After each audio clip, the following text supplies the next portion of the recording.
महिला सशक्त भी है, स्वावलंबी भी है और नेतृत्व करने की क्षमता रखती है और निर्णय रख करने की भी का साहस और क्षमता रख सकती है। भारतीय जनता पार्टी ने बहुत स्पष्ट और साफ किया है कि रिमोट कंट्रोल एक्सेस तो हमारी पार्टी में हम उसको बिल्कुल तूल नहीं देते हैं, हम उसको प्राथमिकता नहीं देते।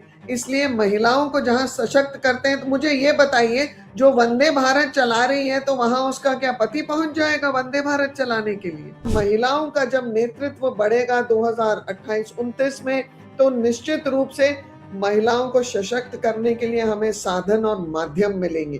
देश भर के अंदर चर्चा हो रही है कि नारी शक्ति वंदन अधिनियम लागू होने जा रहा है। मोदी कैबिनेट में इस अधिनियम में संशोधन को मंजूरी दी गई है और अब संसद के विशेष सत्र में नारी शक्ति वंदन अधिनियम के ड्राफ्ट को जो है पेश किया जाएगा और उसमें पारित किया जाएगा। आखिर इससे बदलेगा क्या? आखिर देश की राजनीति में क्या बड़ा बदलाव नजर आएगा और महिलाओं के सशक्तिकरण किए जाने की जो बात की जा रही है उसमें क्या वाकई में महिलाएं सशक्त हो पाएंगी? इन तमाम मुद्दों को लेकर हम चर्चा करेंगे कि आखिर नारी शक्ति वंदन अधिनियम को लेकर इतनी चर्चा क्यों हो रही है और इससे आखिर किसको फायदा होने वाला है। लेकिन सबसे पहले हम आपको बता दें कि मोदी कैबिनेट में जिस ड्राफ्ट के को लेकर चर्चा की गई, जिसको मंजूरी दी गई, उसके बाद आखिर बदलने वाला क्या है। देश की लोकसभा के अंदर अभी सदस्यों की संख्या 543 है और बताया ये जा रहा है कि अब नए परिसीमन के आधार पर और 33% महिलाओं को आरक्षण दिए जाने के बाद ये संख्या बढ़कर 816 हो जाएगी। यानी कि संसद के अंदर महिलाओं की भागीदारी बढ़ जाएगी और उनकी संख्या 273 तक हो जाएगी। लेकिन क्या नीति निर्माण को लेकर महिलाओं की भागीदारी बढ़ाए जाने के पीछे क्या सिर्फ चुनावी रणनीति का हिस्सा है या फिर सच में महिलाओं को सशक्त करने की तरफ ये बीजेपी सरकार का कदम है? इन तमाम मुद्दों को लेकर हम चर्चा करेंगे कि इससे आने वाले दिनों में क्या बदलाव नजर आने वाले हैं।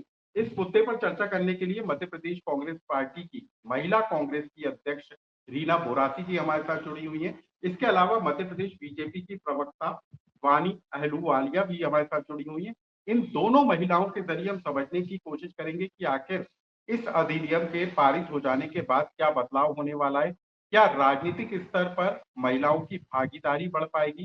क्या नीति निर्माण को लेकर वो फैसले ले पाएंगी? क्या अभी तक महिलाएं अपने स्तर पर फैसले ले पाती थी? मध्य प्रदेश की विधानसभा से लेकर देश की संसद तक जितनी महिलाओं की भागीदारी को पहले सुनिश्चित किया गया था या फिर जो संख्या संसद के अंदर विधानसभा के अंदर महिला विधायकों की रही या सांसदों की रही, वो अपने स्तर पर फैसले ले पाती हैं और क्या वाकई में अब देश की राजनीति नई करवट लेती हुई नजर आएगी? तमाम मुद्दों को लेकर हम चर्चा करेंगे। सबसे पहले हमारे साथ बीजेपी की प्रवक्ता वानी आहलूवालिया जी है, उनसे समझने की कोशिश करेंगे कि क्या वाकई में इस अधिनियम के पारित हो जाने के बाद महिलाओं की भागीदारी बढ़ जाएगी? क्या वो अपने स्तर पर फैसले ले पाएंगी और क्या ऐसे फैसले हैं जो वाकई में महिलाएं ले सकती हैं? इन तमाम मुद्दों को लेकर हम वानी जी से समझने की कोशिश करेंगे कि वानी जी, आपको यदि मेरी आवाज मिल रही हो तो क्या आप हमको ये बताने की कोशिश कर सकती हैं कि इस जी, अधिनियम को लेकर जितनी चर्चा की जा रही है, क्या वाकई में 2029 को लेकर जिस तरह की चर्चा की जा रही है कि चुनाव से पहले इसको लागू कर दिया जाएगा, यदि संख्या बढ़ जाती है, महिलाओं को 33% आरक्षण मिल जाता है, तो क्या महिलाएं सशक्त हो पाएंगी और क्या बदलाव देश की राजनीति के अंदर नजर आएगा? नीतियों के निर्माण को लेकर क्या नजर आएगा? वानी जी, मैं आप ही से समझना चाहूंगा कि आपने जिस तरीके से महिलाओं के नेतृत्व किए जाने की बात कही है, लेकिन यदि हम देखें तो पहले से ही महिलाओं को आरक्षण हासिल है। नगरीय निकाय चुनाव में मध्य प्रदेश में महिलाओं को आरक्षण दिया गया। मध्य प्रदेश की विधानसभा की हम बात करें तो यहाँ पर महिला विधायकों की संख्या 27 है। ऐसे में आपको नहीं लगता कि पर्याप्त ये संख्या थी? यानी किस बात को लेकर जरूरत महसूस हो रही थी कि महिलाओं की भागीदारी को बढ़ाया जाए?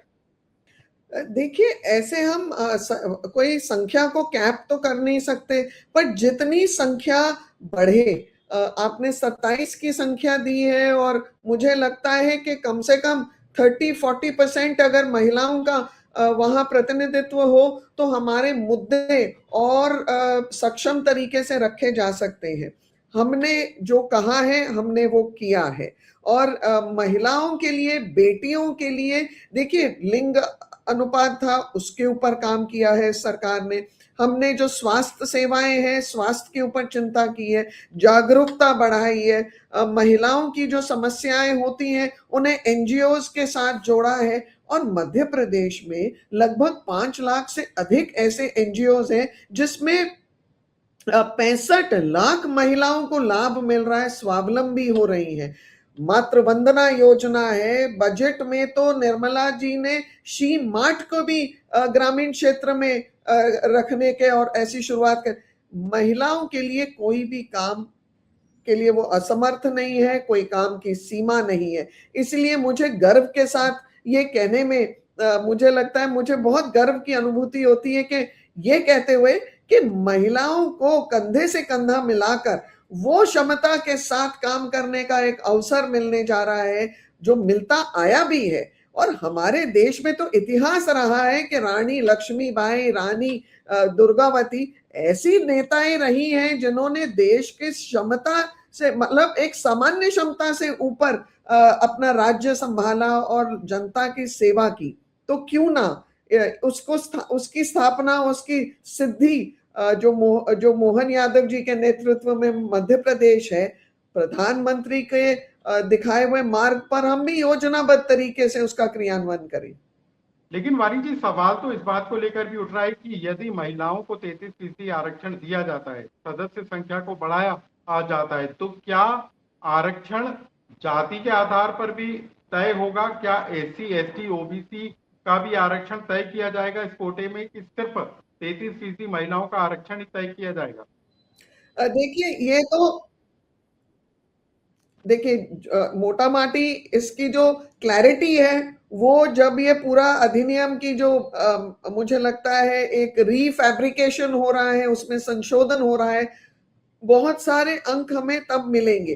पर मूल रूप से मुझे लगता है महिलाओं का जो ये पूरा परिवार है, आधी आबादी है मध्य प्रदेश की, उसमें 33% महिलाओं का नेतृत्व, प्रतिनिधित्व, ये गौरव क्या एक विषय है। और उसमें लेकिन वाणी जी, अभी हम वाणी जी, मुझे लगता है एक आप क्या पॉजिटिव चाहते, सकारात्मक एस्पेक्ट।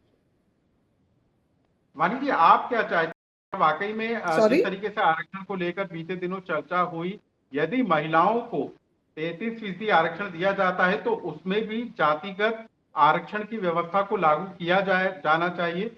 आप क्या सोचती हैं? बीजेपी क्या सोचती है? मैं ये सोचती हूँ कि हमारा जो शीर्ष नेतृत्व है वो उचित निर्णय लेगा, वो समाज में समरसता का भाव निर्मित करने में जो भी कार्य सिद्ध करेगा वो भारत के वेलफेयर के लिए होगा, हमारे देश के विकास के लिए होगा, महिलाओं को सशक्त करने के लिए होगा। इसलिए शीर्ष नेतृत्व पे पूर्ण भरोसा करते हुए मैं उसकी प्रतीक्षा करूंगी। वाणी जी, एक और सवाल ये उठकर आता है कि यदि कोई महिला पार्षद चुनकर आती है, कोई महिला नगर पालिका अध्यक्ष चुनकर आती है, तो वो सिर्फ जनप्रतिनिधि बनकर रह जाती है और पति जो है या तो पार्षद पति जो है वो फैसले लेते हुए नजर आते हैं, कई बार फाइलों पर दस्तखत करते हुए नजर आते हैं, कई बार बैठकें करते हुए नजर आते हैं। ये महिला का सशक्तिकरण कैसे होगा यदि देखिए पुरुष पीछे से सरकार देखिए चलाएंगे, तो कैसे काम भारतीय होगा? जनता पार्टी जी। भारतीय जनता पार्टी ने बहुत स्पष्ट और साफ किया है कि रिमोट कंट्रोल एक्सेस तो हमारी पार्टी में हम उसको बिल्कुल तूल नहीं देते हैं, हम उसको प्राथमिकता नहीं देते। इसलिए महिलाओं को जहां सशक्त करते हैं, तो मुझे ये बताइए, जो वंदे भारत चला रही है तो वहां उसका क्या पति पहुंच जाएगा वंदे भारत चलाने के लिए? या जो चंद्रयान लेकिन का लेकिन आयोजन कर ये रहे हैं वो तस्वीरें, ये चंपक वीडियो, ये वैज्ञानिक, खबरें तो क्या निकल कर उनके आई है ना? उनके पति वैज्ञानिक हो जाएंगे? तो ये समझने वाली नहीं, बात लेकिन है वाणी और जी, इस इस पे तरह की विश्वास खबरें तो दिलाने निकल वाली कर आई है बात ना? है। इस तरह की खबरें तो देखिए निकल कर जहां आई हैं ऐसी कि पति अनियमितताएं पार्षद। आती है वहां भारतीय जनता पार्टी के अगर अंतर्गत होता है तो हम स्पष्ट और साफ कर देते हैं कि अनुशासन होगा और जीरो टॉलरेंस होगी। ये कांग्रेस के जैसा हमारा हिसाब किताब नहीं है कि महिला पार्षद ने वंदे भारत का अपमान किया और उसके पति कुछ अपना स्टैंड ले रहे हैं चूंकि वो वकील हैं। तो ये हिसाब किताब, ये गणित भारतीय जनता पार्टी में नहीं सुचारू रूप से लागू हो सकता है। यहाँ अनुशासन है, यहाँ जिम्मेदारी है, और हम कोई पद का जब ग्रहण करते हैं तो हम उसमें दायित्ववान होते हैं, हम उसे एक आपने राजनीतिक आपने टोपी इंदौर पहनाकर नगर नहीं निगम की देखते हैं। आपने इंदौर नगर निगम की जिस महिला पार्षद का जिक्र किया, उसी बात पर मैं आता हूं कि क्या पहले हमको लोगों को जागरूक करने की जरूरत नहीं है कि वंदे मातरम गायन भी जरूरी है? आप वहां पर भी धर्म लेकर आ जाते हैं। मैं आपको पूछती हूं, क्या आप अपनी मां का अपमान सह सकते हैं?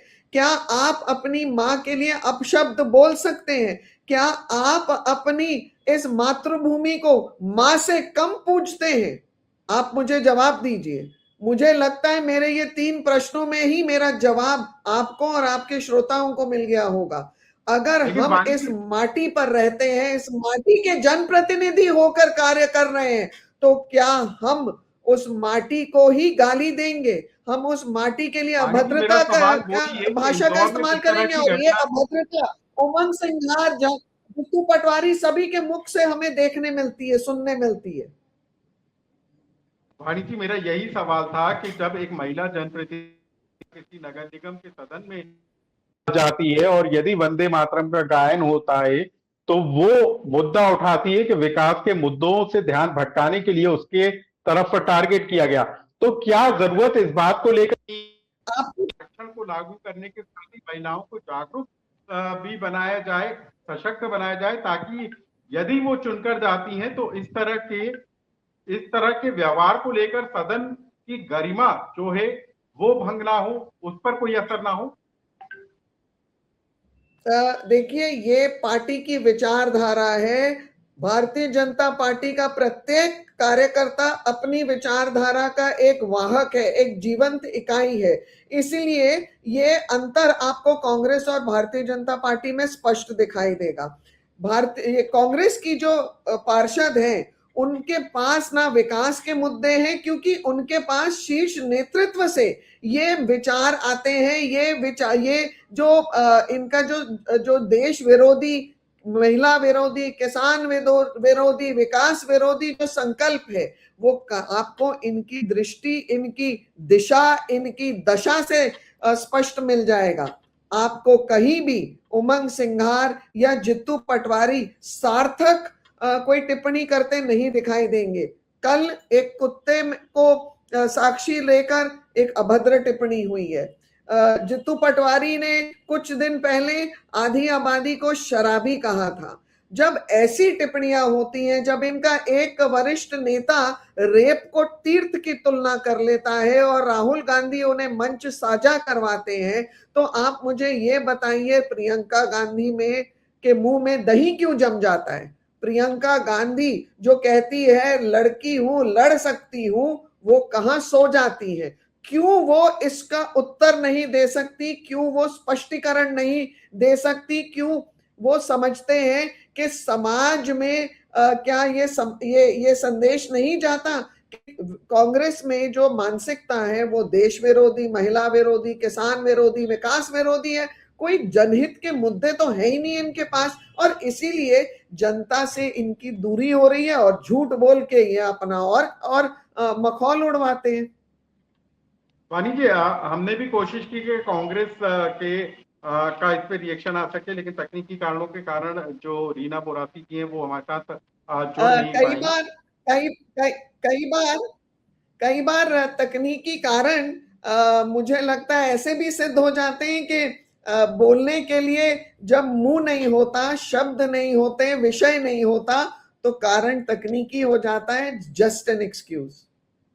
वानी जी, एक मेरा सवाल है कि कहा जा रहा है कि ये जो अधिनियम है पारित हो जाने के बाद 31 मार्च 2029 से लागू होगा, तो क्या बीजेपी इसमें 2029 की कोई रणनीति के तहत उतरने की कोशिश में, इसके पीछे क्या बीजेपी की कोई रणनीति कि 2029 के चुनाव से पहले इसको लागू करके इसका फायदा उठाया जा सके, महिलाओं को लेकर, आधी आबादी को देखिए लेकर?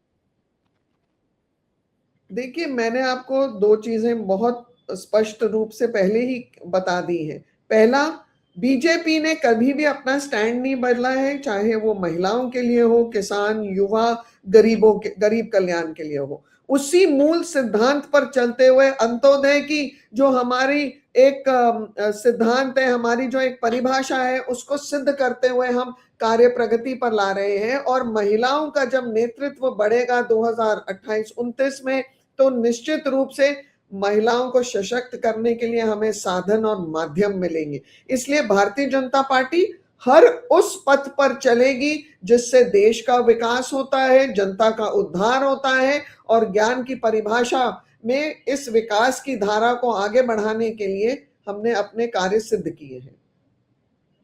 चलिए, बहुत बहुत धन्यवाद वानी जी, आपने तमाम बातों को हमारे साथ शेयर किया। और हमारी कोशिश इस बात को लेकर थी कि दोनों पक्षों की तरफ से तर्क निकल कर सामने आए कि वाकई में जिस नारी शक्ति वंदन अधिनियम को लेकर चर्चा की जा रही है, उससे क्या बदलाव आने वाला है, महिलाओं की जिंदगी में क्या बदलाव आएगा, नीति निर्धारण को लेकर कौन से बड़े बदलाव नजर आएंगे, और जो तमाम तरह की खामियां जो अक्सर सुनाई देती हैं, दिखाई देती हैं महिला जनप्रतिनिधियों को लेकर, क्या वो खत्म हो जाएंगे। तमाम तरह के सवालों को हमने जानने की कोशिश की, और अब इंतजार करना होगा विशेष सत्र का, संसद के विशेष सत्र का, जब इस बिल को पारित कर दिया जाएगा और इसका पूरा खाका निकलकर सामने आएगा। लेकिन शुरुआती तौर पर जो जानकारी है और जिस तरीके से मोदी कैबिनेट में इसको मंजूरी दी गई है, उसमें अब ये साफ होता हुआ नजर आ रहा है कि न सिर्फ महिलाओं की जन भागीदारी, उनकी नीति और निर्धारण को लेकर भागीदारी बढ़ाए जाने को लेकर प्रयास किए जा रहे हैं, और एक बदलती हुई तस्वीर आगामी जो चुनाव है उनमें भी नजर आएगी, जब ज्यादा महिलाएं चुनाव में खड़ी हुई नजर आएंगी, विधानसभा के अंदर महिलाओं की संख्या नजर आएगी, और संसद के अंदर भी महिलाएं जो है ज्यादा संख्या में अपनी आवाज उठाती हुई नजर आएंगी। तो ये तमाम तस्वीरें निकल कर आएंगी, वो भी हम आप तक पहुंचाएंगे। लेकिन फिलहाल हमने समझने की कोशिश की कि नारी शक्ति वंदन अधिनियम के लागू हो जाने से क्या कुछ बदलाव होने वाला है। इससे जुड़ा यदि आपका भी कोई सुझाव कमेंट्स हो तो आप हमें कमेंट बॉक्स में लिखकर जरूर बता सकते हैं। धन्यवाद।